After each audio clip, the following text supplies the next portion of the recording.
Фита фита деген чөп-чар бочка деп аталат. Мынакей көрдүңөр кандай сонун чөп-чар менен жыт менен дененин терисинин майларын мусорлорду тазаласа болот да. Бул тууралуу эмес, мен айтарым бул тууралуу эмес бүгүн.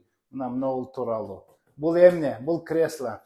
Клизма кыла турган кресло жөнүндө сүйлөшөбүз. Мен силерге айттым эле, кандай ашказанды тазалаш керек, боорду тазалаганда айттым эле, жанагындай сенна меканская ириген сүттү иритип туруп анан кийин сарысын ичкиле дедим. Ичиңерди тазалап өткөрүп 3 күндөн кийин клизма кылыш керек. Мына ушул жөнүндө сөз.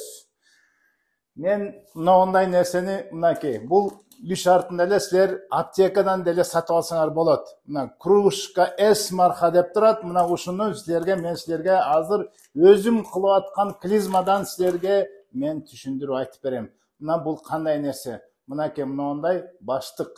Буга суу куюлат. 2 литрге чейин. Эгерде силердин салмаңар 50 килодан ары болсо, ошо 180, 1 литр 80 же 2 литрден ашык толтура берсе болот. Суунун дененин температурасында 40 градустун тегерегинде жылуу суу куюшуңар керек. Мына жылуу суу кылып туруп, клизма, аркаңарга клизма сөзсүз кылыш керек. Мынакей мул сууга морская соль дегенди кошконго абдан жакшы болот. Суунун өзүнөн этият болгула. Мындай морская соль деген эмне үчүн морская соль? Мынакей бир кашыгын кошосуңар, бир мындай сууга. Мына ушуну кошкондо морская соль индифферентный деп коет, зыянсыз. Болбосо кол алдындагы эле тузду кошсоңор болот, аны өтө көп кошпош керек. Жанагындай 2 литр көлөмгө бир чоң кашыкты кошсоңор абдан тазалаганга жакшы. Эмне үчүн туз кошушубуз керек? Анткени бул отечность болбос үчүн, отекать этип адам бул жанагы суу кайра сиңбеш үчүн ичин гана тазалаш үчүн туз кармайт. Болбосо отек болуп кеткендерде жаман. Гипертония, давлениясы көтөрүлүп кетиши мүмкүн. Туз кошкон жакшыраак болот. Ал жанагында антисептический эффекти да бар. Мен силерге дагы бир нерсени өтө шашпагыла. Куйгандан ары бери басып өзгөчө. Бизде жанагындай ичегиде көрөсүңөр, жоон ичегинин тегерегинде.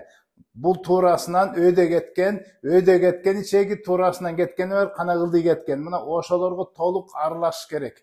Аны куйгандан кийин мындай упражненияны көрүп койгула. Мындай туруп мынакей, мен ичимди абаны өтө тартам, өзүмө тартып турандан кийин бул жерге басып, табарсыктан ылдый басып турандан өйдөгөсдөй абадан кетирем. Кадыресе куркулдайт иш. Ошого чыдагыла, өйдөгөсдөй кетет. Кайра салмак менен, өзүнүн салмагы менен катуу кой бербей, жай кой берип, кайрадан ушундай басуу түрүндө абаны өзүңөргө өтө абдан соргула. Абдан соруп туруп деп турандан кийин өйдө кысып туруп абадан кармап, ушинтип бир 5-6 жолу ичиңерди тазалаткыла. Ал терең наракка кетип калат. Бул жоон ичегинин баягы туурасынан кеткен. Жагына чейин кетип, керек болсо кар ичиге чейин барып, ичиңерди ушундай сонун тазалайт. Өзүңөр байкайсыңар. Жана 3 күндөн кийин, 5 күндөн кийин да тазалагыла. Силер ойлойсуңар 3 күндөн тазаланды. Жок. Жана картындагы, жана тегерегинде мусор, жалбырактай болгон кара нерсенин чыкканын көрөсүңөр. Тазалангыла. Бул эффектив. Бул албетте, орусча айтканда неприятно, но бизге керек нерсе. Биздин жоон ичегибиз 2 килодан 15 килога чейин мусорду көтөрүп жүрөткөнбүз. Мына ошол кайра артка сиңгендиктен, уу болуп кеткендиктен, аякта жана гной, жомдор баргандыктан мына аллергия болуп, аргандай жөтөл, баш ооруганда ошодон мунун өтө көп берген оорулардын себебин өтө атап кеткен өтө көп. Мына ошон үчүн биз мындай түрдө жок дегенде бир айда бир тазаланып туруш керек. А биздин шартта келгиле, жанагындай ишти өткөрүп туруп, заодно параллельно тазаланып коелу. Ассаламу алейкум.